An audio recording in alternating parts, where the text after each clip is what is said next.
বন্ধু হ্যারি, তোমার সাথে বহুদিন পরে দেখা হলো। কি যে কপাল আমাদের, কেউ আর খোঁজ খবর নেয় না। গায়ে ধুলো ময়লা এবং জং ধরে একাকার, অনেক বছর পেটে এক ফোঁটা তেলও পড়েনি। মনের আলো নিভে গেছে অনেক আগেই। কেউ আর আমাকে আদর করে ধুয়ে মুছে পরিষ্কারও করে না। অনেকে হয়তো আমার নামও ভুলে গেছে। অথচ আগে যখন সব জায়গায় বিদ্যুৎ ছিল না, তখন কত আধার ঘরের মালিক ছিলাম আমি। কত বাজার দোকানে আমি সার্ভিস দিয়েছি, কেবল তাদের ঘরের অন্ধকার দূর করার জন্য। তার মানে তুই যে বাড়ি থাকতি, ওই বাড়িওয়ালা তোকে অন্যের কাছে ভাড়াও দিত? হ্যাঁ, প্রায়ই ভাড়ায় যেতাম। একবার এক লোক ভাড়া নিয়ে যাত্রার প্যান্ডেলে সারা রাত ঝুলিয়ে রেখেছিল।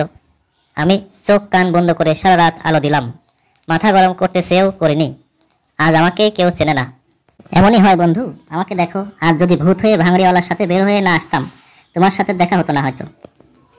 দীর্ঘ 20 বছর আমাকে আমার মালিক উল্টো করে খুঁটির সাথে ঝুলিয়ে রেখেছিল।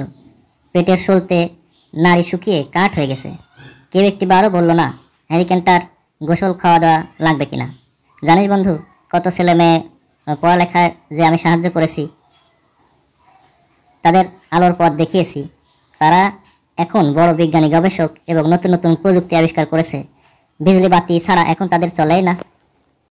হ্যাঁ বন্ধু, কত কিছু যে আবিষ্কার হয়েছে, যুগে যুগে আরো কত কিছু যে দেখব। এখনকার বাতির পোলাপান যা সব আলো দেয়, ওদের পেটে তেলও দেওয়ার প্রয়োজন হয় না, খরচও কম। হ্যাঁ বন্ধু, তাই বলো। আমাদের ভুলে যাওয়ার পরিণাম একদিন তারা পাবে। যেদিন ইলেকট্রন আর দৌড়াবে না, সেদিন দেখব সিএফএল এলইডি কি কাজে আসে। বন্ধু, মাথা গরম করো না, বাস্তবতা এটাই। এটা মেনে নাও। মনে রাখবা, মানুষের প্রয়োজন যখন আমরা আর লাগছি না, তখন ক্যাশার মেশিনের পেটে যাওয়াই আমাদের একমাত্র পথ। কিছুই করার নাই। তাই বলে ক্যাশার মেশিনের পেটে যেতে হবে? যাব না আমি। প্রয়োজনে নিজেকে মরিচায় পরিণত করব। বুঝতে পারছো বন্ধু?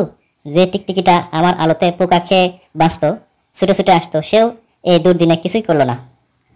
হ্যাঁ বন্ধু, সুসময়ে সবাই খোঁজ নেয়, প্রয়োজনে না লাগলেই ক্রাশারে যেতে হয়। হয়তো আমাদের আর দেখা হবে না এভাবে, হয়তো অন্য রূপে দেখা হবে।